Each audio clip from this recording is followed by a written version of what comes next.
And frankly, when people sit around and say things like, oh, you know, we're happy because now we feel safe, I don't know who feels safe in this country except for the white supremacists, because I specifically as a black woman definitely don't feel safe.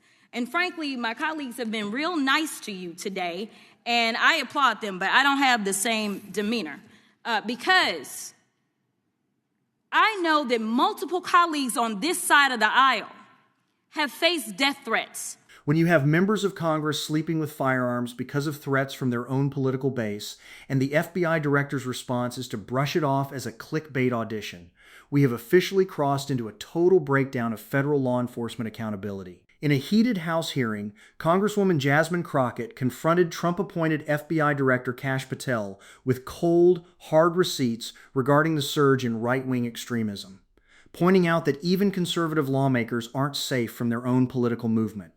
But instead of addressing the documented facts, the response from the bench was deflection, posture, and denial. I'm Neil. This is the honest perspective. When federal law enforcement ignores clear political violence to play defense for an administration, we have to look directly at the receipts. Let's get into it. Man, oh man, there has been so much today, and I truly don't know where to start. So I'm just going to make sure that we start off with a few facts. So a couple of facts that we need to make clear for everyone is that, number one, Director Christopher Wray, when he was appointed to be the head of the FBI, was appointed by Donald Trump. Now, I will agree that I definitely take issue with a number of decisions that Donald Trump makes, especially when it comes to the people that he decides to appoint to very important positions, including this one, because I did have to make sure that I wasn't going crazy. But when I say that you are the least qualified FBI director in the history of the FBI, that is real, because you are the only one that never even served with the FBI prior to joining, yet we are supposed to believe that you are the greatest thing since sliced bread. I didn't ask you a question. Now, what I want to go through is to talk about why you are a failure and why, honestly, we just need to tell you bye-bye. I know that you got a little upset and you put on your show for your boss because it seems like you're trying to save your job when it came to talking to Senator Booker yesterday. But let's go through some of your failures. So before you were even confirmed, and I think one of my colleague from Georgia, pointed out that you are already targeting career officials so that you could direct illegal firings. Mind you, these cases that you were so upset about, which are the ones tied to Trump, the cases came through his handpicked FBI director. And frankly, when people sit around and say things like, oh, you know, we're happy because now we feel safe, I don't know who feels safe in this country except for the white supremacists, because I specifically as a black woman definitely don't feel safe. And frankly, my colleagues have been real nice to you today, and I applaud them, but I don't have the same demeanor because I know that multiple colleagues on this side of the aisle have faced death threats. In fact, somebody tried to kill one of my colleagues. And frankly, I don't know if this FBI or under your leadership, if those people would have been caught. I don't have any confidence in you. And if we start talking about the reasons that I lack confidence, we could start with you not just wanting to acknowledge some simple facts. Simple facts like the vast majority of the threats are coming from right-wing extremism. And I know my colleagues have tried to stress this, but I decided that I would maybe do it in a different way. Notice what Rep. Crockett is laying out here. She isn't starting with rhetoric. She's highlighting the structural problem at the top. An FBI director leading the nation's premier law enforcement agency without ever having served as an FBI agent or operational officer prior to his appointment. She's setting up a simple question. When leadership lacks institutional experience, who actually pays the price when real-world domestic threats start scaling up? Keep watching as she enters the actual physical evidence into the record. Number one, I have a couple of UCs. Kim Buck, one of multiple Republicans receiving death threats for voting against Jim Jordan as House Speaker. Without objection. Another one, Republican lawmaker says she received death threats after voting against Jim Jordan in Speaker's race. Without objection. In addition, there was another one from another colleague who now is leaving Congress because they said that they were calling his wife anonymously and threatening her life to the extent that she ended up sleeping with a firearm. Without objection. Okay, so here's the deal.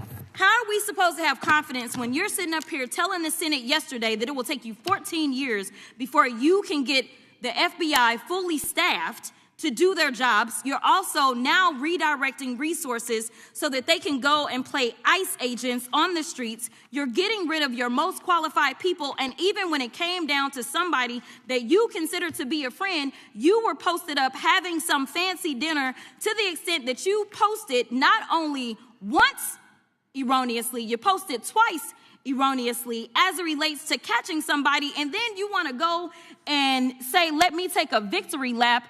Because honestly, if it wasn't for parents deciding that they were going to turn in their child, it seems like y'all wouldn't have got there, even though he literally confessed online. So I'm confused about what it is that the FBI is doing except for trying to put on a show for the apprentice or whatever you want to call him.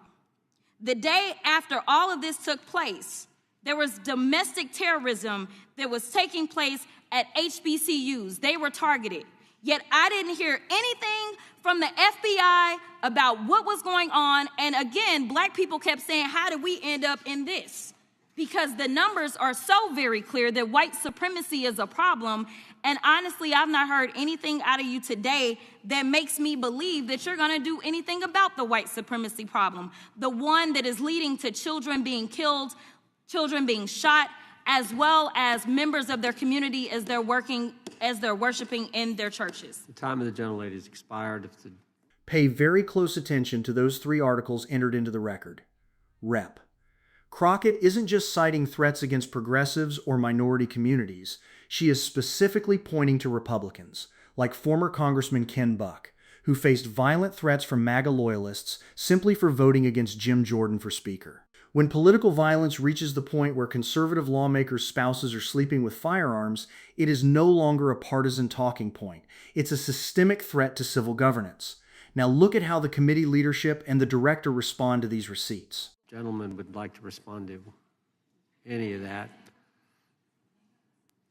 Well, I'll respond. Cash Patel, as I said when I introduced him, public defender, former prosecutor, top staffer on the House Intelligence Committee, Deputy Director of National Intelligence with the National Security Council, Chief of Staff at the Department of Defense, and FBI Director. I think that's a pretty good resume for the guy who's now running the top law enforcement agency in our country, and we've seen all the stats that he's given to the committee on how much better they're doing at getting the bad guys than the previous guy was doing. With that, I recognize the gentleman from South Carolina. Thank you, Mr. Chairman. Director Patel, I think you're witnessing some auditions, clickbait auditions for the Academy Award for my Democratic colleagues. We'll see how they fare as they're on MSNBC later on today. Do you care, before I launch into my line of questioning, to respond to Ms. Crockett from Texas on that very elaborate and theatric display? Here's what I've learned in my government service. I don't give a damn what they say about me as long as I'm succeeding in the mission. We're succeeding in the mission because the men and women of the FBI have never been empowered to do more work and to hit the streets harder than by President Trump's authorities and resources he's given us. And so all I care about is that we are capturing more child predators than ever before, taking more drugs off the streets than ever before, that we are capturing murderers at a significantly historic rate, and we're delivering this country the lowest murder rate in recorded history. That are facts that you cannot dispute. But you can come at me all you want. I don't care. Thank you, Director, for that. And we appreciate your service. We appreciate the results speak for themselves, I think, pretty plainly, and your commitment not only to results, but to transparency. So we do appreciate that. What we just witnessed in that hearing room is a masterclass in how institutional breakdown occurs in plain sight. Look at the mechanics of that exchange.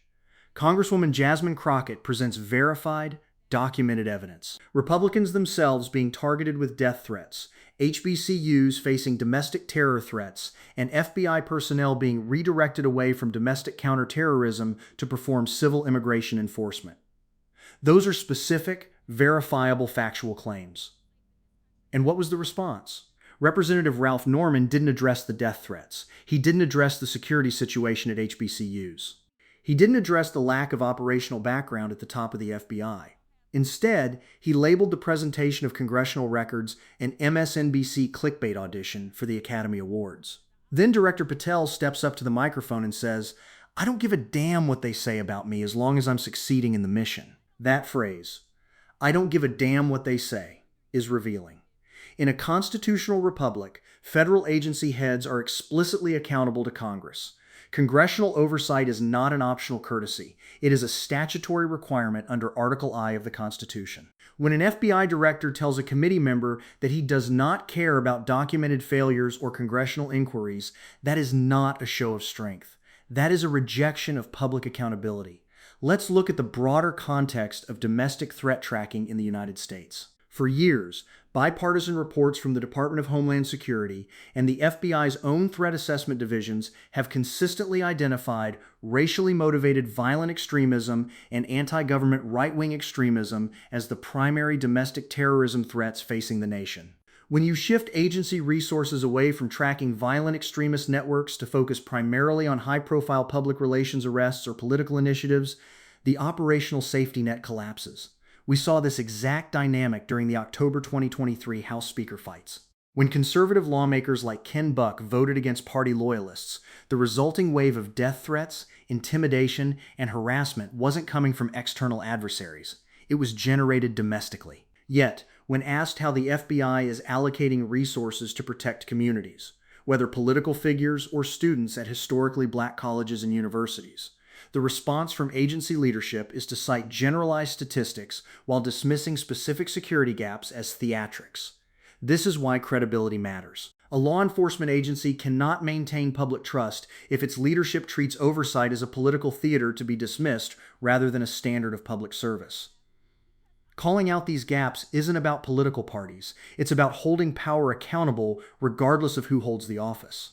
If you believe in clear facts over political theater, holding public officials accountable, and putting people over corporate or political interests, subscribe to The Honest Perspective. I'm Neil. Accountability isn't optional, and receipts don't lie. That's The Honest Perspective, and that's where I'll leave you.